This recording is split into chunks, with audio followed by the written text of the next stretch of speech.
Is it recording? I think so. Okay. All right. How's it going? I'm Stephen Brigg. Oh, I'm Aubrey. Hello. This is our manager leader interview project. Woo.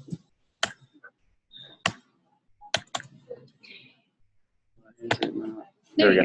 Okay. So we interviewed a guy named Jason Hicks, and he's got a pretty long resume in the food service industry. He's currently a food and beverage consultant manager at the local right here in Boone, and he just recently left his job at Deer Valley Resort in Boone as well.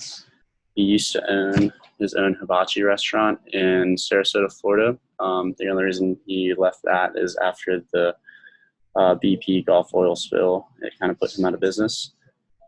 He worked in his uncle's restaurant growing up from a really young age, and he's worked in many positions in many restaurants. So he's kind of a jack of all trades when it comes to the food service industry. Okay. So our first question is, what is the most difficult part of managing? Hicks said learning how to deal with the emotions and personal problems of employees is really challenging. It's different from a job kind of in the back of the house where you're like a chef or something and you're just not talking, not interacting with people.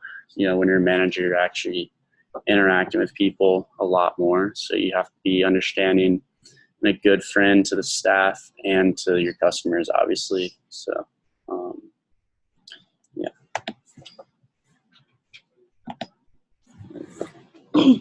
So our next question was, how do you handle conflict in the workplace?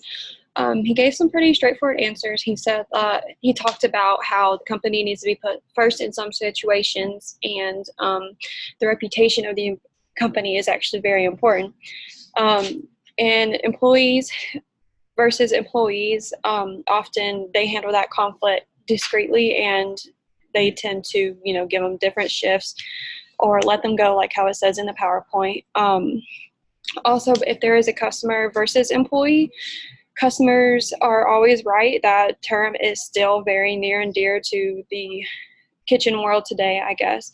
He will take the employees out and then either offer a complimentary meal or dessert, or even just give them a gift card to help save the company, since like I said, it is most important that the company stays afloat and has a good reputation. So, yeah. Okay. What do you look for in employees? So Jason said work ethics was his number one priority.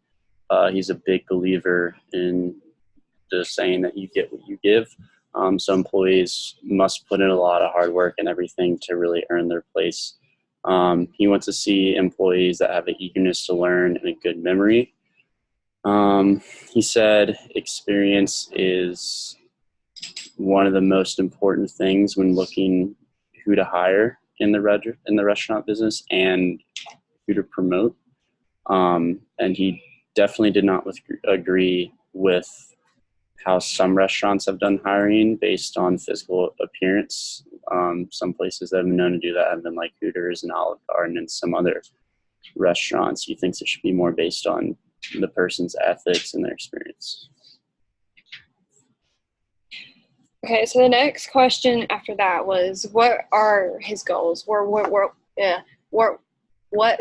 his goals? So he said that his main goal is to use each job as a stepping stone into a better or higher position. So throughout the years, he has been going job to job, but slowly he is working his way up. He says you also have to learn from failure. You won't get anywhere unless you hit rock bottom first and know what rock bottom feels like. And you have to be happy with what you do every day. Kind of like the saying, like, you're not working if it's fun. Like, if you enjoy it, then it doesn't feel like work. So he just kind of reinforced that topic. And also, get excited for work is key, and you shouldn't make up excuses not to go. And again, especially if you actually enjoy what you do and what you should. So. Okay. What are some strategies that you use to improve the productivity and/or performance of your employees? Hicks emphasized the importance of never overloading or overtasking employees until you know that they're ready. So it's good to be optimistic and have trust in the employees, but you also have to be realistic with their abilities and give them some simple steps and tasks, and not really trust them with a new responsibility until they have demonstrated that they're ready for it. Okay, so this is kind of a loaded question, so bear with me. So, this question is, what are your strengths and weaknesses in regards to management? And the first one is his strengths. He said he has excellent communication skills, which I would imagine being from so much job experience that he has had throughout the years.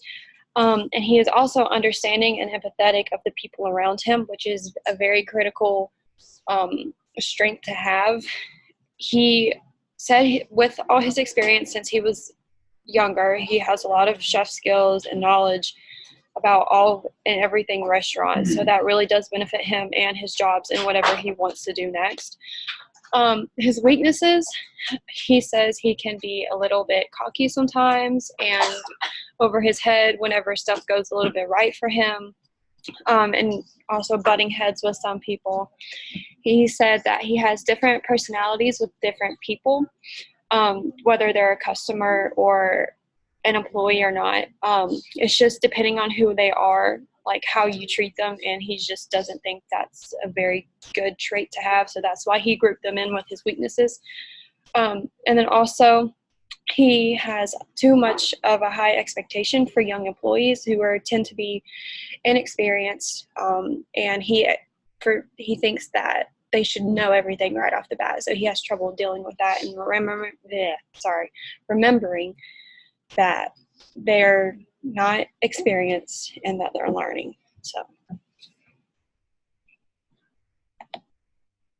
Okay. What steps did Hicks take to get into this position? So when he was describing this question, he kind of made it sound like he's been fairly lucky throughout his adult life and had a lot of things fall into place for him. So he said at a young age, he got in trouble at school, and then it made him go to work. And so he started working for, I think it was his uncle in a restaurant. And he just stuck with it because he got very experienced in it really quickly, and it was what he knew and was comfortable with.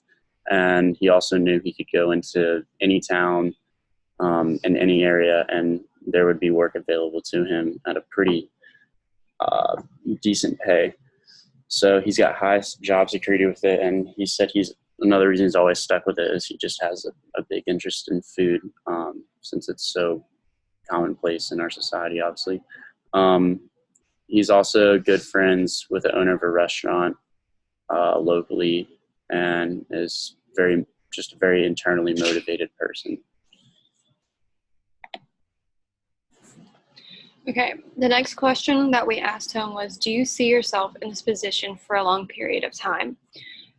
He said possibly under some circumstances, he feels as though he wants to move up in life and not just do what he does now, but actually be possibly an owner or a higher manager than he is now. But also he likes to jump around. He doesn't like staying in one place, or I guess it seems like he gets antsy.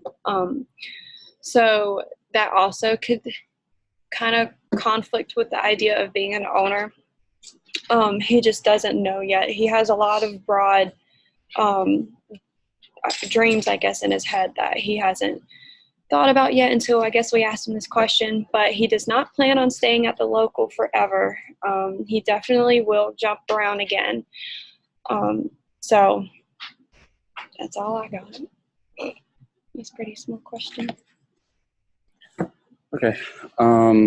What are some of your responsibilities as a person in a leadership position? So Hicks, once he got into a management leadership position, realized that he had to be very empathetic and understanding to deal with employees and customers. That's one of the most important skills for any management position.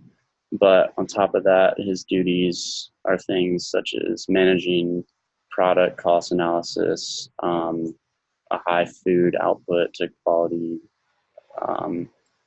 stabilizing back of house and front of house in the restaurant, keeping payroll, labor costs, and bringing in revenue to the owner. Keeping customers happy is a major responsibility for anyone in the food service, and Hicks said he had to have a lot of mass or talk to a lot of people differently, depending on whether it was a employee, his boss, or a customer. So he said that could be pretty challenging at times. Okay, so our next question, how do you manage new versus experienced staff? Okay, so he said that you have to experience failures with new staff. Like I said a little bit before, new staff don't tend to have the experience that he exactly wants at the moment. So it's a learning experience rather than a let's just jump in the deep end and like go right at it.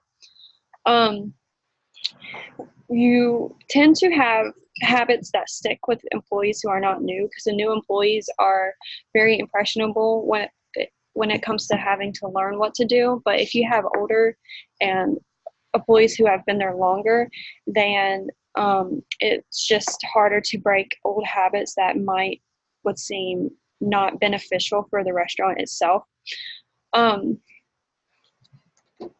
It is harder to deal with experienced server than the new server because of the entitlement and the cockiness that the experienced server might experience for being there so long and thinking that they have like seniority or something over the younger or newer servers. And it's just kind of like Hicks is having to like remind them like, hey, you were there, don't do this to them, because like they could still get fired. And I guess lastly for this one, you're taking a risk with hiring experienced employees because it also goes in the part they get cocky because they're like, oh yeah, I've been in a restaurant before, so I know what to do. But it might, just because they know what to do doesn't mean that's how you do it or how your restaurant does it. So when you have brand new employees, you can teach them right off the bat and they'll understand it and catch on quicker. So yeah. Cool. So that's the end of our presentation. I hope everyone enjoyed it. Yep. Okay. We'll go ahead Bye. and sign off here. So,